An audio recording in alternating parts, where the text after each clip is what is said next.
Hey guys, welcome back to my channel. In today's video, I'm going to show you how to deposit money coin on Kalshi. First, open a web browser on your laptop and go to the Kalshi website. Log in using your email and password. Once logged in, look at the top right corner and click your deposit cash or three dot. Click on account and security.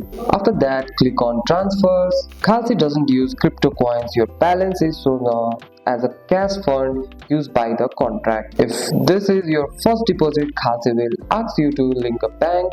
Follow the secure step to connect your bank. This is how Kalshi sends and receives your money. Type in how much money you want to deposit, double check the amount, then click confirm or submit. Your deposit may show up instantly or take 1 to 3 business days depending on your bank. Once the money appears in your wallet, you will ready to trade. And that's it. That's all for today's video guys. If you found this video helpful, drop a like and subscribe for more videos. Thanks for watching. See you in the next one.